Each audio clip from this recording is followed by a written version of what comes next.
Muito bem, irmãos, estamos aqui de volta. Tivemos aí uma interrupção, mas vou retomar aqui a apresentação.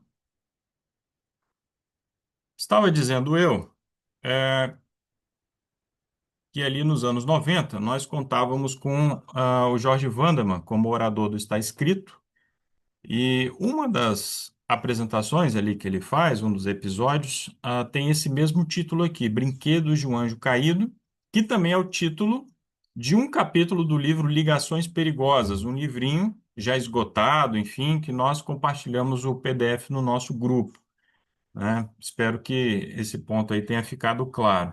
O que que eu fiz? Eu atualizei essa mensagem, né? Então eu me inspirei nesse conteúdo do Jorge Wandermann, fiz uma apresentação, uma atualização, melhor dizendo, e complementei com textos do Espírito de Profecia.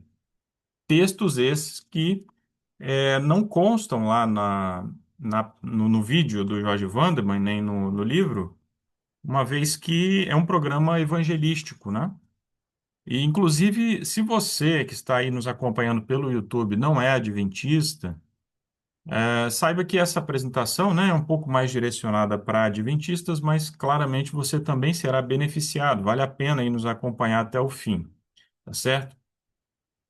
Então vamos lá. Você já parou para pensar, né, no que são esses objetos luminosos que aparecem misteriosamente nos céus, inclusive do mundo inteiro, né? É, somem rapidamente, parecem ser aí de uma tecnologia muito superior à tecnologia humana. Objetos esses que aparentemente não têm ali nada para. é, não tem uma hélice, né? Enfim, parecem desafiar as leis da física, as leis da gravidade. Seres que supostamente também aparecem, né? Vêm dessas naves, têm contato com seres humanos. O que seria isso, né?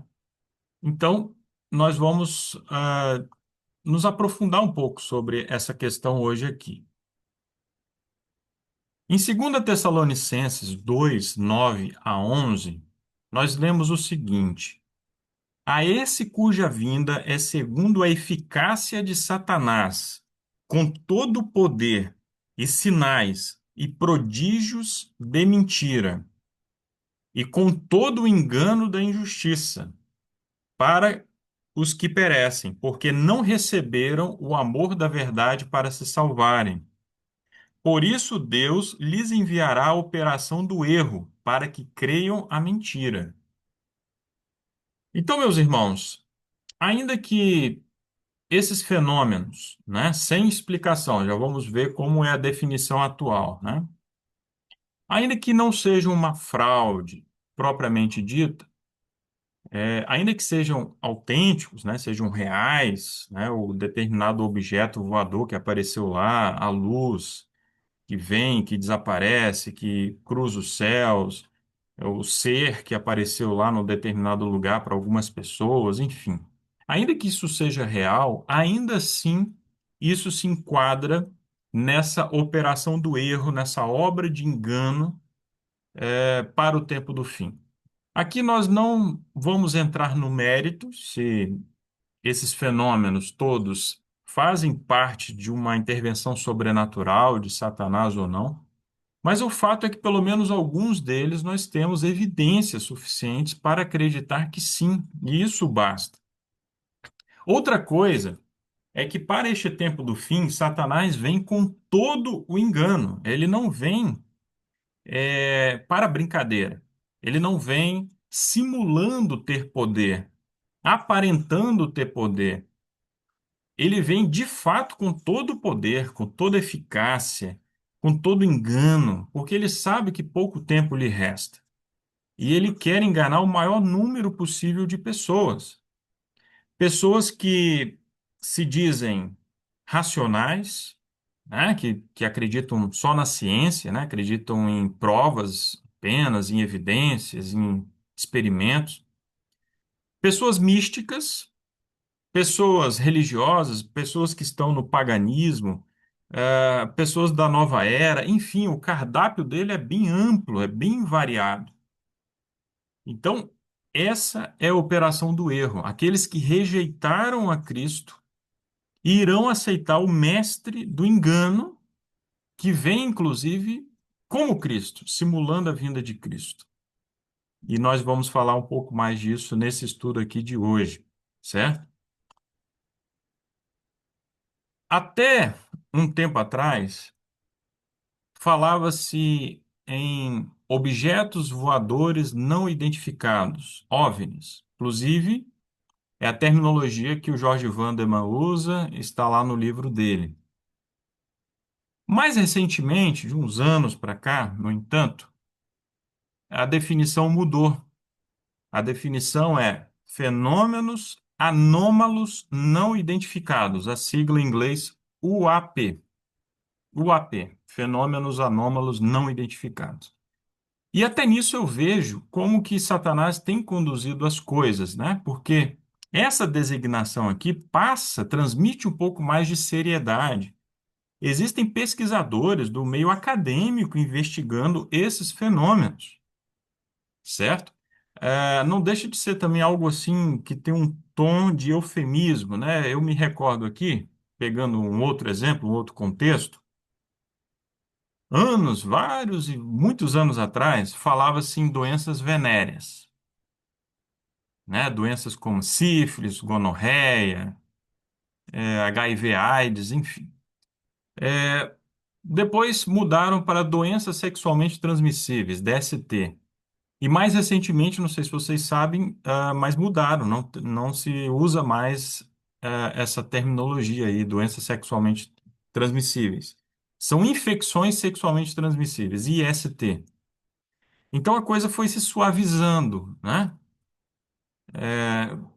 Para que haja uma maior, assim, tolerância, aceitação. A gente entende que nesse caso aí é importante quebrar um preconceito, né? Porque antigamente existia um estigma muito grande em relação às pessoas que portavam essas doenças, esses vírus, enfim. Mas eu não deixo de ver também uma operação do engano, né? O inimigo querendo tornar um comportamento que muitas vezes imoral, né? Que as pessoas contraem essas doenças e tornar isso um pouco mais aceitável, né? E nesse caso aqui também, OVNIs, né? Que ficou muito estigmatizado como pessoas assim, crédulas, pessoas que é, acreditam em disco voador, isso, aquilo, outro. E agora nós temos uma definição um pouco mais ampla, uma definição que tem aceitação no meio acadêmico, fenômenos anômalos não identificados, que também é mais abrangente, né? Note bem, não trata-se aqui apenas de fenômenos voadores, fenômenos nos céus, mas também que às vezes vêm das águas, em terra, né? Então, qualquer fenômeno anômalo, né? Aquilo que não tem ali uma explicação muito clara no primeiro momento pela ciência, ou pela natureza, enfim. Nos Estados Unidos, existe aí um registro de 700 a 800 fenômenos anômalos não identificados aí por ano, né? Então, são centenas de fenômenos anômalos aí sendo registrados. No ano passado, do ano passado para cá, houve um aumento. Então, essa média certamente aí vai crescer. O próximo balanço nós teremos aí uma média maior, né? Tem aumentado esses avistamentos.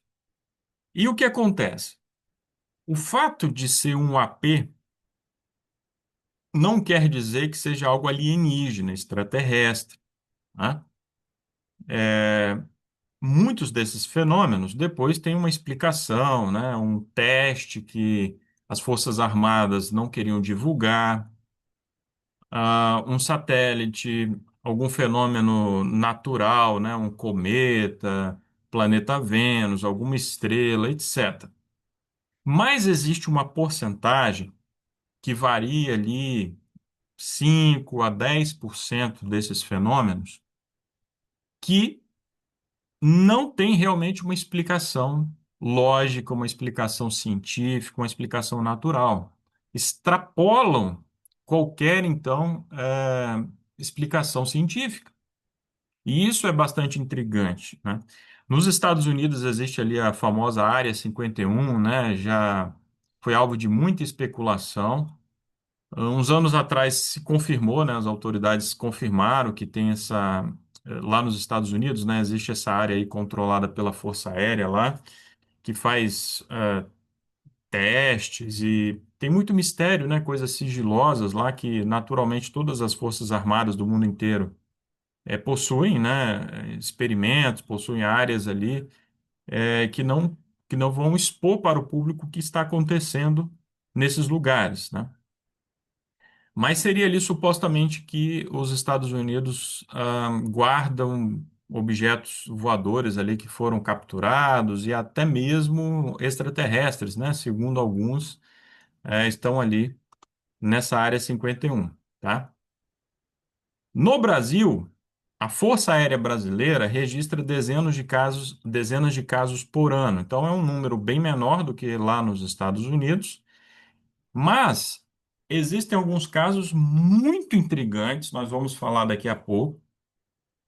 Alguns desses casos, inclusive, estão entre os fenômenos anômalos não identificados mais importantes do mundo, né? Aconteceram aqui no Brasil. E isso chama a atenção.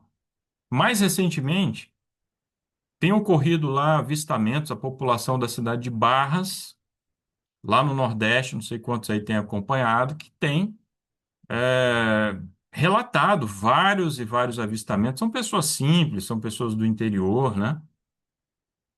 Que têm relatado naves, luzes, coisas assim estranhas, perseguições até, né? A nave vai acompanhando as pessoas.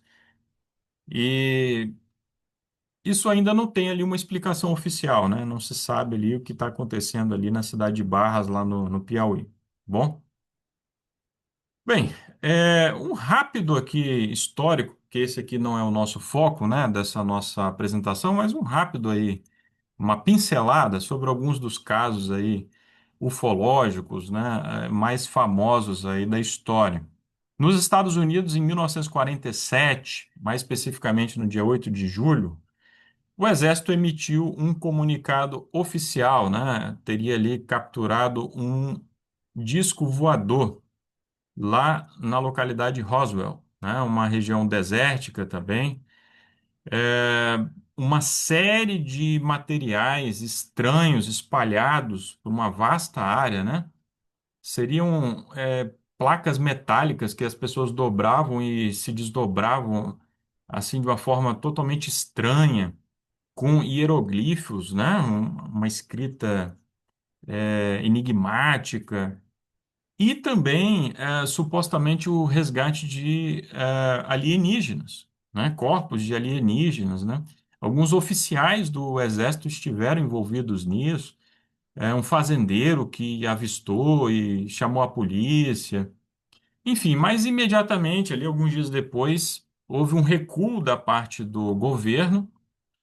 O oficial do exército que tinha sido ali um dos primeiros a ter contato com esses materiais, foi forçado, né? Teria sido pressionado a desmentir tudo. Apresentaram lá um objeto como se fosse um balão meteorológico. Ele teve que dizer que ele se confundiu e que, portanto, a história estava se encerrando por ali. Mas muitas pessoas, evidentemente, não acreditaram nessa versão ali que foi apresentada por último, né? Pelas autoridades. O mistério continua até que nos anos 90 veio uma explicação oficial, definitiva, vamos dizer assim, que se trataria de um projeto chamado Mogul, né? Um projeto ali do Exército de Ar, como eles chamavam, né? Porque não existia ainda uma aeronáutica nos Estados Unidos, que estava fazendo ali experimentos, testes ali no início da Guerra Fria, né? Na competição ali com a União Soviética, e que, portanto, um desses objetos voadores teria caído. E em relação aos supostos alienígenas, seriam bonecos, né, estavam ali nesses objetos voadores e que, portanto, quem presenciou, quem viu, teria confundido, teria achado que eram alienígenas. Enfim, mas aí o mistério continua. Bem-vindo para o caso aqui do Brasil. No Pará, em 1977, houve a chamada Operação Prato, né? Uma operação oficial da Força Aérea Brasileira, né? Ali, em virtude de uma série de fenômenos, muitos fenômenos ali, não identificados, né? Fenômenos desses anômalos, envolvendo naves espaciais que apareciam para as pessoas da cidade de Colares, no Pará, pescadores, basicamente, pessoas muito humildes. Esses objetos emitiam um facho de luz que queimava, provocava queimaduras nas pessoas, paralisia. As pessoas ficavam fracas durante vários dias. Houve uma histeria coletiva, as pessoas começavam a ficar desesperadas, se reuniam à noite, ficavam orando, cantando, né? Porque não conseguiam se defender desses ataques, né? E ficavam enfraquecidas realmente. Era muito estranho, muito desesperador. E, portanto, o governo teve que se envolver, né? Esse fenômeno ali do facho de luz, né, que ia na altura do peito das pessoas, provocava uma queimadura e depois as pessoas ficavam com algumas sequelas, era conhecido como fenômeno chupa-chupa. As pessoas acreditavam que sangue delas estava sendo retirado por meio daquela luz ali, porque a pessoa ficava realmente enfraquecida depois disso, certo? Bem, a operação conduzida ali por um capitão da Força Aérea Brasileira, capitão Uirangê, e outros militares, enfim, ficou conhecido como Operação Prato, em 1977, que produziu mais de 2.000 páginas de relatórios técnicos e uma série de documentações, né? Registros fotográficos, filmagens. E o que vocês estão vendo aqui em tela é uma parte de um desses relatórios, né, que veio à tona, um relatório confidencial, mas que, com a lei de acesso à informação, que passou a vigorar aqui no Brasil uns anos atrás, foi disponibilizada. E aqui nós temos registros do capitão Irangê, né, descrevendo ali os objetos que ele viu. A localização é tudo muito bem detalhado, tudo muito bem documentado, tá? Nos anos 90, ele já estava reformado, né, já era um coronel, deu uma entrevista longa, enfim, ele descreveu esse fenômeno todo e alguns dias depois ele cometeu suicídio, né? Isso passou a alimentar muitas teorias de conspiração, inclusive, é o capitão Irangê, né? E sobre a documentação que foi revelada, acredita-se que há muito mais coisas aí que não foram reveladas. O próprio Irangê já havia dito que as melhores filmagens que ele havia feito não tinham sido disponibilizadas aí ao público, né? Ano que vem vão se completar 50 anos da Operação Prato. Para finalizar aqui esses casos aí ufológicos, Varginha, que está completando 30 anos e tem chamado aí muita atenção, né? Muitas pessoas têm voltado a atenção. Houve até uma conferência lá nessa cidade do interior de Minas Gerais, em virtude dos 30 anos desse caso aí de Varginha, né? Foi no dia 20 de janeiro de 1996 que duas irmãs e uma amiga que estavam passando por um terreno baldio, cortando o caminho, avistaram um ser que de imediato elas acreditaram que era um demônio, né? Vocês estão vendo aqui uma representação a partir da descrição que elas fizeram, né? Um ser ali abaixado, com olhos vermelhos, três protuberâncias ali na cabeça, enfim. Elas três avistaram esse ser. As duas irmãs contaram para a mãe retornou, quando voltou, viu a marca ali da pegada do ser, né, com, segundo elas, 3 dedos, e um cheiro muito forte, mas muito forte mesmo, que ficou impregnado ali durante vários dias, né? Além disso, pessoas disseram que viram disco voador, né? É, Outras pessoas teriam avistado bombeiros capturando um outro ser desses, né? Relatos de autópsia, uma intensa movimentação de caminhões do Exército, né? Lá da Escola de Sargento das Armas, né? A ESA.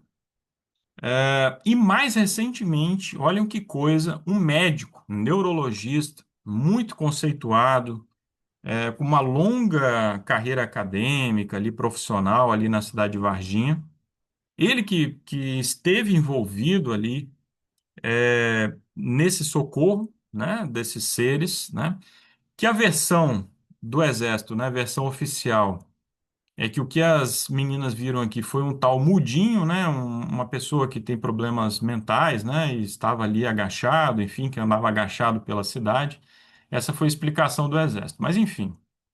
Já o doutor Ítalo Venturelli, agora já é idoso, enfim, com a carreira dele consolidada, ele veio a público confirmar que ele viu no hospital lá de Varginha o alien. Ele confirmou um alien que foi ali socorrido, estava ali no hospital. Segundo ele, teve uma filmagem desse ser, enfim.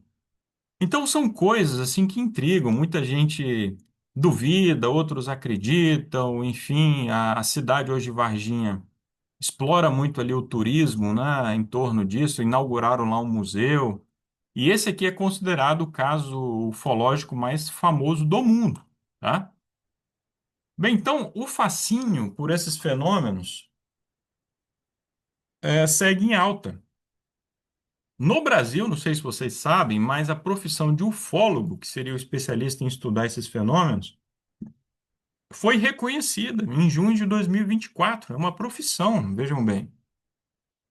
Tanto aqui no Brasil, no Congresso Brasileiro, quanto lá no Congresso dos Estados Unidos, têm ocorrido audiências públicas, né? Autoridades têm sido convidadas, pessoas que avistaram esses seres.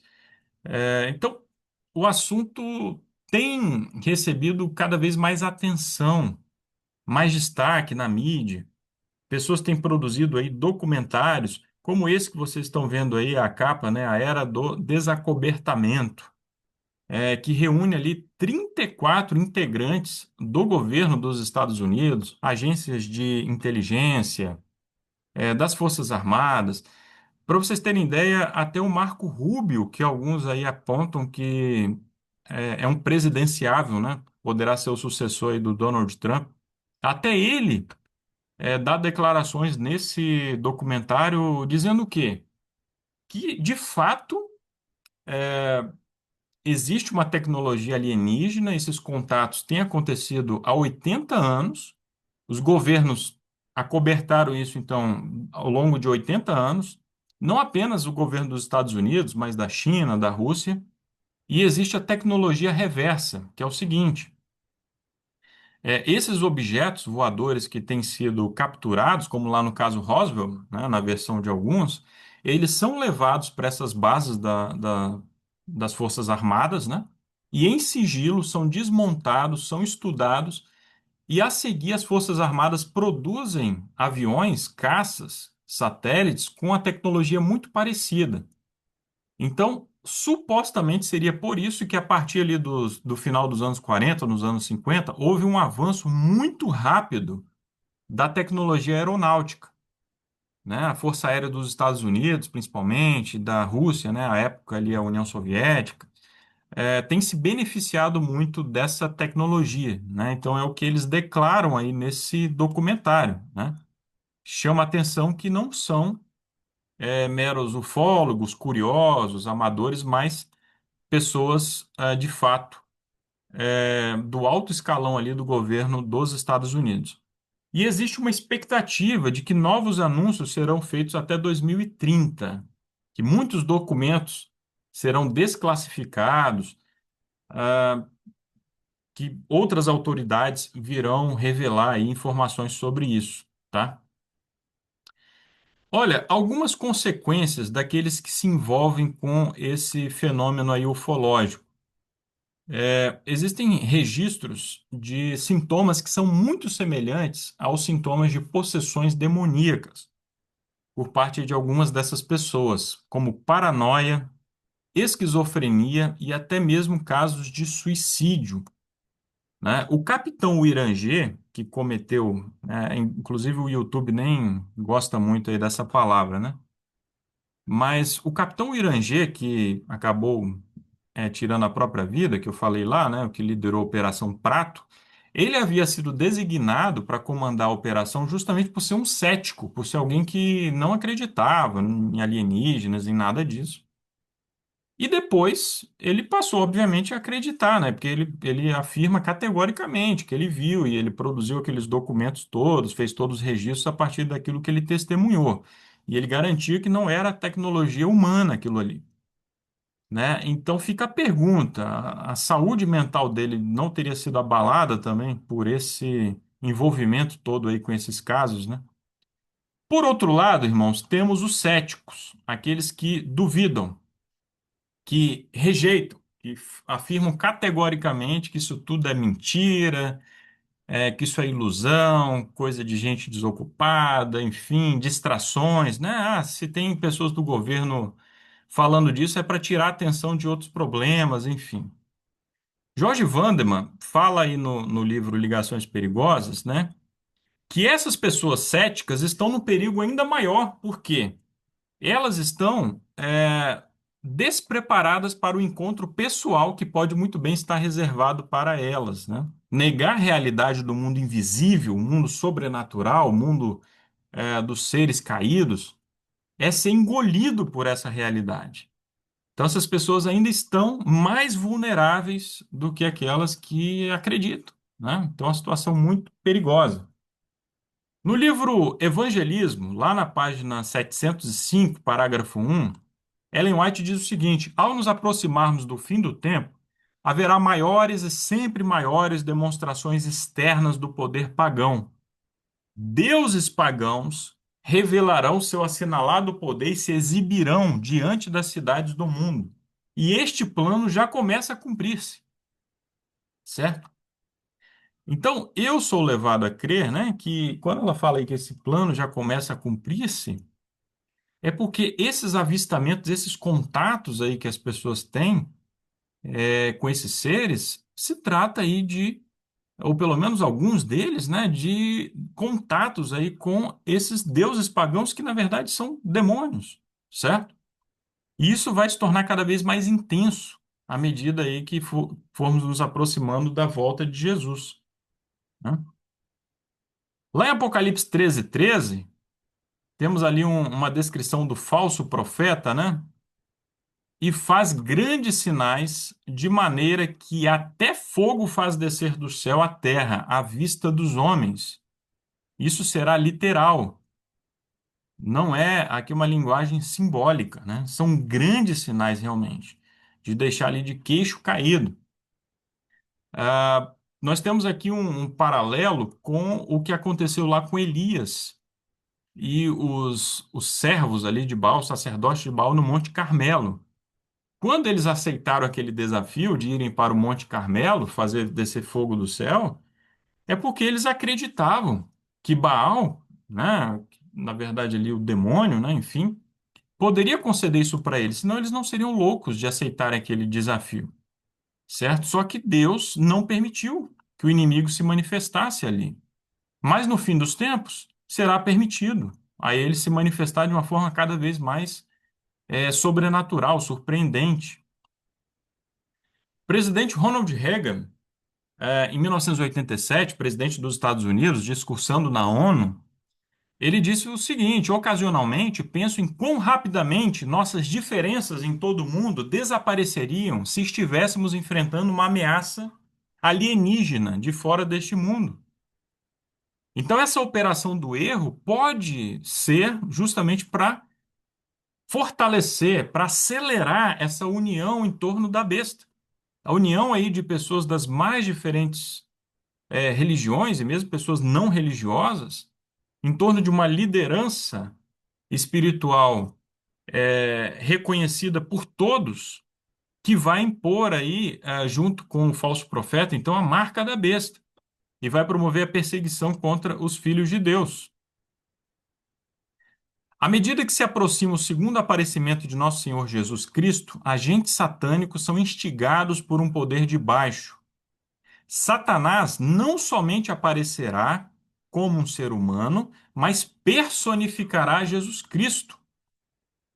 E o mundo que tem rejeitado a verdade recebê-lo-á como o Senhor dos senhores e o Rei dos reis. Satanás será recebido por quem tem negado a Jesus. Citação da Meditação Maranata, página 279. Ele irá aparecer como benfeitor, curando as doenças das pessoas, quem sabe ali, ó, deficiências, né? Mas, ao mesmo tempo, ele opera como destruidor. Por quê? Na verdade, o inimigo só vem para roubar, matar e destruir. Essa é a função dele, esse é o objetivo dele. Mas muitos então irão cair no engano, irão atrás dele, atrás dessas curas, atrás de milagres. Mais um esforço, então, o último estratagema de Satanás é empregado. Ele ouve o clamor incessante para que Cristo venha, para que Cristo os livre. Aqui é um contexto diferente, tá, irmãos?